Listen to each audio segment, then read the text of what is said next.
अस्सलाम वालेकुम, welcome back to another video. Today we will talk about CSS cascading style sheet. अगर आप पीछे से वीडियो फॉलो करते आ रहे हो तो आपको पता होगा कि ये हमारी फ्रंट एंड रोड मैप के हवाले से दूसरी वीडियो है। पहली वीडियो में हमने बेसिक HTML स्ट्रक्चर से एक बेसिक वेबसाइट खड़ी की थी और आपको प्रीव्यू भी दिखाया गया था। तो आज उसी को आगे लेकर चलेंगे, उसमें थोड़ा सा मज़ीद HTML ऐड करेंगे और आपको बताया जाएगा कि किस तरह हम उस HTML के स्ट्रक्चर को हम कैप्चर करेंगे style.css फाइल के अंदर। हम उसमें देखेंगे कि कितने मुख्तलिफ तरीके हैं कि आप उसमें स्टाइलिंग ऐड कर सकते हो। तो चलते हैं लैपटॉप की स्क्रीन। अगर आप पिछली वीडियो को फॉलो करते आ रहे हैं तो आप देख सकते हैं हमने यहाँ तक एक अपने रैप सी वेबसाइट कोड कर ली थी। तो इसका प्रीव्यू आप देख सकते हो, हेलो वर्ल्ड लिखा हुआ आ गया और लिखा हुआ है this is my first website. आज हम इसी वेबसाइट के अंदर कुछ HTML ऐड करेंगे और CSS जो हमारी इस वीडियो का मोटिव है, इस CSS लगाएंगे मुख्तलिफ टैग्स के अंदर, इसलिए हमें कुछ मज़ीद HTML ऐड करना होगा। तो आप मेरे साथ साथ कोड कर सकते हैं, इसे देख सकते हैं और इसके बाद आप कोड कर सकते हैं। तो देखें, हमने लिखा है कि वेलकम टू स्क्रिप्ट फितरत, किसकी जगह जहां पहले हेलो वर्ल्ड लिखा हुआ आ रहा था। और हम इस स्क्रिप्ट फितरत जो H1 टैग है, इसको अब हम एक हेडर टैग के अंदर रख लेंगे।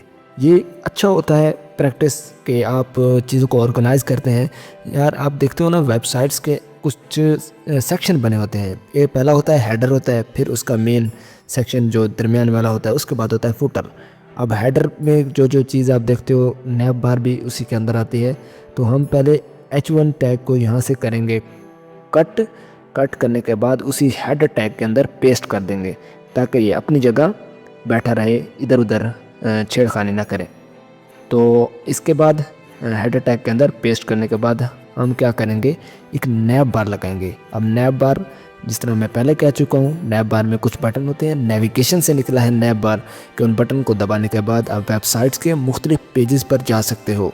जैसे न्यूज़ वेबसाइट होती है ना, उस पर मुख्तलिफ कैटेगरीज लिखी होती है कि आपने एंटरटेनमेंट वाली पे जाना है, पॉलिटिक्स में जाना है, ऑल ओवर द वर्ल्ड जाना है। तो ये इसी नेविगेशन बार के अंदर, इसी टैग के अंदर वो सारी चीज़ें आती हैं। तो मैं इसी टैग के अंदर एक ए टैग लगाऊंगा। अब ए टैग क्यों लगा रहा हूँ? ए टैग होता है बेसिकली किसी लिंक को लगाने के लिए, और लिंक इसलिए ज़रूरी होता है कि जब हम उस पर क्लिक करते हैं तो हमें अपने मतलूबा पेजेस की तरफ नेविगेट करने में मदद देता है। तो ए टैग के बाद इसका जो बेसिक कोड होता है उसमें HREF लिखा जाता है और बराबर का साइन होता है, इक्वल का साइन, और उसमें कोटेशन मार्क का साइन आ जाता है। और यहाँ पर हम वो चीज़ लिखते हैं जिससे इस टैग को हम सेलेक्ट कर सकते हैं। अभी मैं इसको ब्लैंक छोड़ रहा हूँ, उस कोटेशन मार्क में कुछ नहीं लगा रहा। मैं इसको एक आईडी अगर दे देता तो बाद में सेलेक्ट करने के लिए ये हमारे काम आता। तो अभी हम पहला टैग जो लगाएंगे href का, वो है अबाउट मी का, और इसको बंद करते हैं। और उसके बाद इसी अबाउट मी को कॉपी करते हुए हम एक और टैग लगाएंगे कॉन्टैक्ट मी। यानी कि आप बेसिकली बहुत सारे बटन लगा सकते हो इसी नैब बार के अंदर। फिर उसको ऑर्गेनाइज करोगे तो वो ऑर्गेनाइज ही इसी CSS के ज़रिए होंगे जो बाद में हम लगाने वाले हैं। तो हमने उसी को कॉपी करके नीचे पेस्ट कर लिया है अबाउट मी की जगह। अब हम लिख रहे हैं कॉन्टैक्ट मी।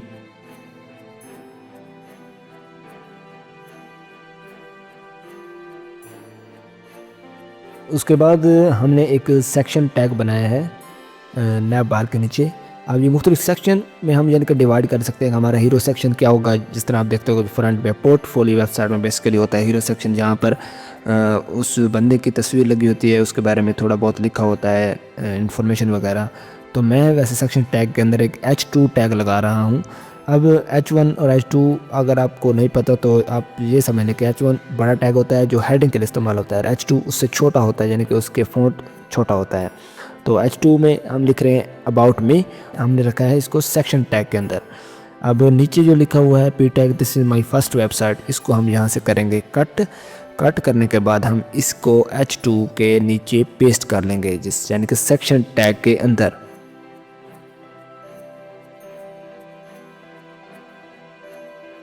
और यहाँ पे थोड़ी सी चेंजिंग करेंगे, यहाँ पर लिखेंगे I am learning web development, और इसका अब हम प्रीव्यू देखने वाले हैं। तो क्लिक करेंगे, हमारा लाइव प्रीव्यू चल रहा है गो लाइव वाले बटन पर। तो आप देख सकते हैं वेलकम टू स्क्रिप्ट फितरत, और अबाउट में कॉन्टैक्ट में जो 2 पेज लगाए थे वो भी आ चुके हैं, और अबाउट में के नीचे I am learning web development भी लिखा हुआ आ चुका है।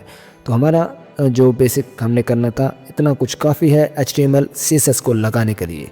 तो अब हम क्या करने वाले हैं, सबसे पहले एक फ़ाइल बनाएंगे CSS की, जिस तरह हमने index.html फाइल बनाई थी ना।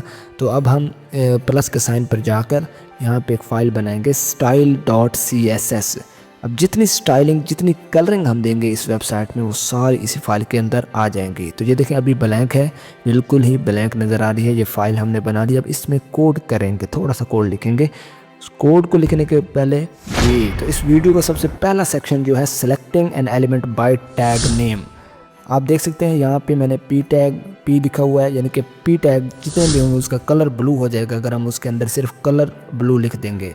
और नीचे आप देख सकते हैं this will apply blue colour to all P, यानी कि paragraph element in your HTML। ये आप देख सकते हैं। तो इसका अब हम प्रैक्टिकल देखेंगे। तो सबसे पहले ये पी टैग है ना, इस पी टैग को I am learning the web development, इसी को हम सिलेक्ट करने वाले हैं style.css से, यानी कि हम इसे कैच करने वाले हैं। तो style.css में हम क्या लिखेंगे, एक पी टैग, यानी कि जो HTML में लिखा था वही चीज़ हम यहाँ लिखेंगे पी। और इसको सिलेक्ट करने के लिए हम लगाएंगे दरमियानी ब्रैकेट। दरमियानी ब्रैकेट लगाने के बाद जो कोड लिखा जाता है ना CSS में, उसी दरमियानी ब्रैकेट के अंदर लिखा जाता है। तो अभी हम पी टैग के अंदर मौजूद हैं, ऊपर आप देख भी सकते हो। तो इसी के अंदर हम कोड लिखेंगे कलर। सबसे पहले इसे हम ना कोई कलर दे देते हैं ताकि हम देख सकेंगे हमारी CSS बिल्कुल एक्टिव हो चुकी है या नहीं हो चुकी। तो हम लिखेंगे कलर, और कलर से आप अपनी मर्ज़ी का दे सकते हैं। ड्रॉप डाउन में आप जो सिलेक्ट करना चाहें वो सिलेक्ट कर सकते हैं। तो मैं कलर ब्लू दे रहा हूँ, लेकिन यहाँ पे कलर ब्लू देने के बाद हम अगर लाइव प्री पे जाएँ तो यो अभी तक कुछ नहीं हुआ। मुझे पता है ये क्यों नहीं हुआ। तो ये इस तरह के एरर आपको भी आ सकते हैं। तो हम एक और पी टैग लगाएंगे, शायद वो सेक्शन के अंदर हो तो इसलिए नहीं आ रहा, लेकिन ये अब भी नहीं आया। कोडिंग इजी हमने लिखा है, लेकिन फिर भी ये हमें नहीं सिलेक्ट हुआ। यानी कि पी टैग कलर तो ब्लू दिया था, 2 पी टैग है, लेकिन अभी तक ब्लू नहीं हुआ। क्या वजह हो सकती है? तो जनाब इसकी एक मेन वजह है कि हमने CSS फाइल तो बना ली, लेकिन अभी हमने इसको लिंक नहीं किया। इसको लिंक कहाँ करते हैं? हेड सेक्शन के अंदर। तो आप देखें, लिंक्स करने के लिए हम क्या करेंगे, हेड सेक्शन के अंदर एक लिंक टैग, यानी कि एक एंगल ब्रैकेट लगाने के बाद हम लिखेंगे लिंक REL। लिंक REL लिखने के बाद इक्वल का साइन, और उसके अंदर कोटेशन मार्क के अंदर हम लिखेंगे स्टाइल शीट, और उसके बाद है href के बाद ये लिंक, जैसे मैंने आपको पहले बताया लिंक के लिए इस्तेमाल होता है href। तो इसमें हम वो नाम लिखेंगे जो हमने फाइल का नाम दिया था, यानी कि style.css। अब ये ऑटोमेटिकली उसी style.css को इसमें इनरोल कर लेगा, उठा लेगा इस HTML फाइल के अंदर। तो अब मैं प्रीव्यू अगर आपको दिखाऊं तो आप ये देखें, बूम, हमारी जो I am learning the web development ये भी ब्लू हो चुका है, और द कोडिंग इज ईजी वाला सिस्टम ये भी ब्लू हो चुका है। यानी कि हमारी CSS फाइल बिल्कुल वर्क कर रही है। तो हमने क्या किया, selecting from the P tag, हमने टैग से सेलेक्ट करने का काम कर लिया है। CSS को टैग से किस तरह सेलेक्ट करते हैं, कोई भी टैग आप दोगे, पी टैग दिया है तो पी लिखकर उसके अंदर जो चीज़ें आप ऐड करना चाहो तो आप कर सकते हो। तो अभी अगर हम थोड़ी सी चेंज करें, कलर ब्लू की जगह कुछ और कलर कर दें, तो इसका लाइव प्रीव्यू भी आप देख सकते हो कि इसका जो चीज़ अपनी मर्ज़ी से जो कलर आप देना चाहें, ये उन्हीं उस पी टैग का वही कलर अडॉप्ट कर लेगा। तो फ़र्ज़ करें हम इसको एक रैंडम सा कलर दे देते हैं, तो ये देखें उसने वही कलर अडॉप्ट कर लिया। आप देख सकते हो। आप भी अपनी तरफ से इसे प्रैक्टिस कर सकते हो, अपनी मर्ज़ी का जो भी आप कलर देना चाहो आप दे सकते हो। तो अगर हम इसे ब्लू कलर देते हैं दोबारा से, तो ये बिल्कुल ब्लू हो जाएगा, क्योंकि हम ब्लू ठीक लग रहा है तो हम ब्लू को ही रहने देंगे। तो अब हम करने वाले हैं इस दूसरा part, selecting an element bye class. पहले हमने क्या किया, टैग से सेलेक्ट किया था, तो अब हम करने वाले हैं क्लास से सेलेक्ट किस तरह करते हैं। तो आप यहाँ पढ़ भी सकते हो, this will change the font size of a tag with the selected class name. इसको अब प्रैक्टिकली आपको समझाता हूँ कि ये किस तरह वर्क करेगा। तो मोहतरम, हम करेंगे यहाँ पे क्लास, पी टैग को एक क्लास दे देते हैं CLASS, और एक इक्वल का साइन, और क्लास में आप जो भी इसे क्लास नेम दोगे उसी क्लास नेम से उसे फिर CSS फाइल के अंदर सेलेक्ट करना पड़ेगा। तो मैं यहाँ सिर्फ इसको दे रहा हूँ क्लास 1 का नाम। तो इसी को अब देखते हैं, आप देखते रहें मेरे साथ। style.css में हम गए और उसको डॉट पहले लगाया, क्योंकि सेलेक्ट क्लास डॉट से ही होती है। क्लास नेम जब सेलेक्ट करते हैं CSS में तो डॉट से पहले एक डॉट लगाते हैं, उसमें क्लास का नाम, क्लास 1 लिखो, जो नाम लिखो, और उसके बाद एंगल ब्रैकेट होती है। ब्रैकेट के बाद जो चेंजेस आप करोगे तो आपको वाज़िया दिखाई देंगी। तो हम पहले इसी के अंदर फ़ॉन्ट साइज़ चेंज करने वाले हैं। देखते हैं ये हमारा वर्क करता है या नहीं। फ़ॉन्ट साइज़ हमने 20px दे दिया है, तो देखो फ़ॉन्ट साइज़ 20px यानी कि थोड़ा सा बढ़ गया है। अगर आपको देखो पिछले से फ़र्क नज़र आ रहा है। इसको मज़ीद वाज़ेह करने के लिए मैं इसको 20 से हटा कर 40 कर देता हूँ। तो अब आप इसका 50 कर देते हैं, तो अब इसका आप रिव्यू देखोगे तो अभी उससे थोड़ा बड़ा हो गया है 50px, यानी कि अब देखें आप 50px तक ये आप इसको इंक्रीज़ कर दिया। और हमने इस क्लास नेम से सेलेक्ट किया है उस टैग नेम को। पहले हम टैग से कर रहे थे, अब हम क्लास नेम से कर रहे हैं। थोड़ी सी और चेंज करते हैं। उसको फ़ॉन्ट साइज अगेन दोबारा 20px रख देते हैं। तो ये देखें अभी 20px हो चुका है। और उसके बाद हम क्या करेंगे, हम इसको फ़ॉन्ट आप अपनी मर्ज़ी से फ़ॉन्ट साइज़, फ़ॉन्ट फैमिली, जो चीज़ आपके साथ छेड़खानी करे चाहे आप कर सकते हैं। अब मैंने फ़ॉन्ट फैमिली कैमरे रख दिए। ये देखें पहले वक्त के फ़ॉन्ट से अब ये मुख्तलिफ फ़ॉन्ट नज़र आ रहा है आपको। फ़ॉन्ट साइज़ इसका कैमरिया हो चुका है। इसके साथ हम इसका कलर भी चेंज करने वाले हैं। पहले इसका कलर ब्लू था, तो अब आप देखें एक्वा हमने रख दिया है। तो देखते हैं क्या ये वर्क कर रहा है या नहीं कर रहा। तो हम इसको लाइव प्रीव्यू देखते हैं, एक्वा वर्क कर रहा है या नहीं कर रहा। ओ ग्रेट, देखिए जनाब हमारा ये एक्वा का कलर भी वर्क करने लग गया है। यानी कि अब इतना मेरे ख्याल में काफ़ी है। आप अपनी मर्ज़ी से इसे छेड़खानी इसके साथ कर सकते हैं, प्रैक्टिस कर सकते हैं। क्लास नेम को किसी भी टाइप को आप क्लास दें और उसको यहाँ पे आकर सेलेक्ट कर लें। तो अब हमारा वीडियो का थर्ड पार्ट आ चुका है। इसमें है जी selecting an element by ID. तो आईडी से आप सेलेक्ट करेंगे। पहले क्लास से किया था, आईडी हैश से सेलेक्ट होती है। और this can be use to make any change the tag by selecting it with assign ID. यानी कि जो आईडी दोगे जिस टैग नेम को, तो जो ये सेलेक्ट करने के लिए काम आएगी। तो पहले हमने पी टैग, और अब हम क्या कर रहे हैं, जो अबाउट मी है ना सेक्शन टैग के अंदर H2 में, इसमें एक आईडी देते हैं। आईडी देखें, आईडी मैंने लिखा और नीचे ऑप्शन आ गया। तो सिलेक्ट करने के बाद इक्वल का साइन है और कोटेशन मार्क है। अब इस आईडी में जो आईडी अपनी मर्जी से दे दो, अपना चाहे नाम भी लिख लो, कोई नंबर दे दो। याद रखने के लिए इसी आईडी को फिर जब हम सेलेक्ट करेंगे ना, हैश लगा के वहाँ हम सेलेक्ट कर लेंगे, तो इस टैग के अंदर जो जो कंटेंट होगा सारा सिलेक्ट हो जाएगा। आप उसको अपनी मर्जी से चेंज कर सकते हो, यानी कि उसकी अपीयरेंस चेंज कर सकते हो। तो मैं यहाँ पे जिस तरह पहले डॉट क्लास लिखा था, वो हमने क्लास नेम से CSS को सिलेक्ट किया था। तो अब हम क्या करने वाले हैं, एक आईडी से सिलेक्ट करने वाले हैं। तो हैश ID1 वहाँ पे जिस तरह मैंने नाम दिया था, यहाँ ID1 लिखा और ब्रैकेट एंगल लगाई। और ब्रैकेट एंगल के साथ बिल्कुल उसी तरह जिस तरह हमने पहले किया था, इसका कलर चेंज करने की कोशिश करते हैं कि अबाउट मी का कलर चेंज होता है या नहीं होता। तो अब हम इसका कलर ब्लू रख देते हैं, ब्लू वायलेट। तो प्रीव्यू देखते हैं, वो जनाब हो चुका है। हमने आईडी से भी सिलेक्ट कर लिया, यानी कि हमारी CSS बिल्कुल एग्जैक्ट वर्क कर रही है। और हम अपनी मर्ज़ी से चेंजेस कर पा रहे हैं इस वेबसाइट पे। अपनी मर्ज़ी से कोई भी कलर दे दो, आप खुद से ट्राई करो इसे, और इसके साथ छेड़खानी जितनी करनी है कर लो। ये बहुत मज़े की चीज़ है, आपको यकीनन मज़ा आएगा ये चीज़ें करने में कि आप खुद से कुछ कोड कर रहे हो यार। आप ChatGPT से डाले से कहीं से और से कोड लिखा हुआ नहीं देख रहे, बल्कि आप अपना खुद कोड कर रहे हो और देख रहे हो यार, यही तो बेसिक्स होती हैं। तो अब देखें मैंने इसका कलर बैकग्राउंड किया तो कैसा लग रहा है यार, कमाल की बात हो गई। तो आप भी इस तरह ही कर सकते हो। इसके साथ मैंने कलर ब्लैक कर दिया और इस कलर वाइट है, बैकग्राउंड कलर ब्लैक रख दिया है। और इसका फ़ॉन्ट साइज़ 40px तक बढ़ा रहा हूँ। अब इसका ये मैं इसलिए कर रहा हूँ कि आपको पता चल सके कि हम जितनी वेरिएशन करना चाहें इस टैग के अंदर, जो जो चीज़ें होंगी, जब हमने इस आईडी को सिलेक्ट किया तो सारी चीज़ें हम अपनी मर्ज़ी से कर सकते हैं। हम इसको फ़ॉन्ट फैमिली कैमरे दे दिए। ये देखें जनाब कितना खूबसूरत लग रहा है अबाउट मी, और इससे बहुत बड़ी लाइन आ गई है। ये भी हम करेंगे छोटा, जितना अबाउट मी इसको मिडल में रखेंगे, अभी तो साइड में है ना।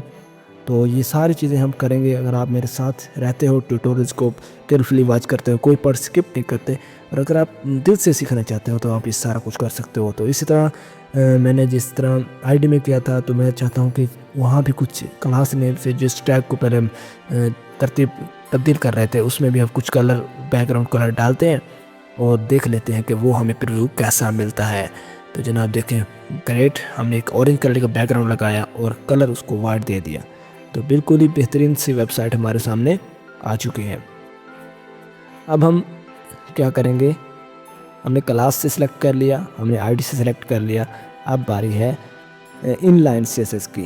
तो क्या हम ऊपर का हेडर सेक्शन को सिलेक्ट कर सकते हैं? तो देखें मैं ऊपर टाइटल को क्लास दे रहा हूँ जहाँ स्क्रिप्ट की तरह लिखा हुआ है, क्योंकि वो मुझे थोड़ा ठीक नहीं लग रहा था। तो मैं चाहता हूँ इसे कोई क्लास दूँ और इसे सिलेक्ट करके इसको CSS इस पर भी लगा देते हैं ताकि ये भी हमें थोड़ा खूबसूरत नज़र आए। तो अभी हम जाते हैं वहाँ पे style.css में। अब हम क्या करेंगे, एक टाइटल टैग जिस तरह लिखा था ना वहीं पर लिखकर और इसको सेलेक्ट करने की कोशिश करते हैं, क्या ये सिलेक्ट होता है या नहीं। कॉपी कर सकते हैं, कॉपी और पेस्ट करें और टाइटल टैग के अंदर वही सारी चीज़ें जो क्लास 1 के अंदर लगाई थी वो लगा लेंगे। आया क्या होता है या नहीं, जनाब नहीं हुआ, वेलकम टू स्क्रिप्ट। इस तरह के एरर आ जाते हैं, नहीं हुआ, मुझे पता है क्यों नहीं हुआ। इसका सोल्यूशन हम अगली वीडियो में हल करेंगे कि ये हेडर टैग के अंदर क्यों नहीं हुआ। नीचे तो लग रही थी CSS, ऊपर क्यों नहीं लगी। ये क्वेश्चन मैं आपके लिए छोड़ कर जा रहा हूँ, अगर आपको पता आता है तो आप कमेंट में कर दीजिएगा, वरना हम अगली वीडियो में इसका देखेंगे। तो अब हम वीडियो के 4th पार्ट की तरफ आ गए हैं। यहाँ है इनलाइन CSS, यानी कि अगर आप टैग के अंदर CSS वहीं पे लगाना चाहते हैं, CSS फाइल के अंदर नहीं लगाना चाहते, तो आप इस मेथड से कर सकते हैं। यहाँ लिखा हुआ है inline CSS used for quick styling but is not recommended for large projects. यानी कि है तो ठीक, लेकिन ये बड़े बड़े प्रोजेक्ट के लिए रिकमेंड नहीं की जाती। वो style.css वाला मेथड ही ठीक रहता है। तो इसके लिए हम एक p टैग लगाएंगे नीचे, इसी की प्रैक्टिस के लिए। तो हमने लिखा है नीचे दिस इज़ टेक्स्ट ग्रीन। तो अभी तो ब्लू लिखा है क्योंकि p टैग को स्टाइलिंग पहले ब्लू की मिल चुकी है, इसलिए वो वहीं से पीछे का पिक कर रहेगा। जितने p टैग होंगे ना वेबसाइट में सारा को ब्लू लगाएगा। तो हमने क्या किया, p टैग के अंदर एक स्टाइल लिखा और स्टाइल बराबर कोटेशन मार्क के अंदर कलर लगाया, जिस तरह हम वहाँ लगा रहे थे। कलर इसको ग्रीन दे देते हैं और देखें जनाब कलर ग्रीन हो चुका है। यानी कि हमने इनलाइन CSS लगाना भी सीख लिया। एक और थोड़ा सा एक और इसको फंक्शनैलिटी देते हैं। कलर ग्रीन करने के बाद अगर हम यहीं पे इसी लाइन के अंदर फ़ॉन्ट साइज़ दे दें, पहले के फ़ॉन्ट से अभी हमने 40 पिक्स कर दिया, तो ये देखें जनाब जैसे टेक्स्ट ग्रीन को बड़ा कर दिया है, यानी कि CSS वर्क कर रही है। तो हमने यहाँ क्या देखा, हमने ID किस तरह सेलेक्ट करते हैं, CSS को क्लास नेम को किस तरह सेलेक्ट करते हैं और इनलाइन CSS किस तरह करते हैं, ये सारा कुछ आज हमने देखा।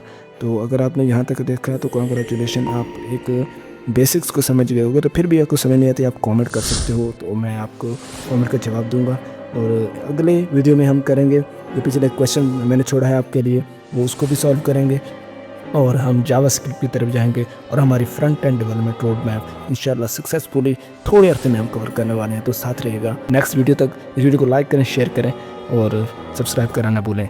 जल्द मिलेंगे नई वीडियो के साथ, तब तक दीजिए इजाज़त। अल्लाह हाफिज़।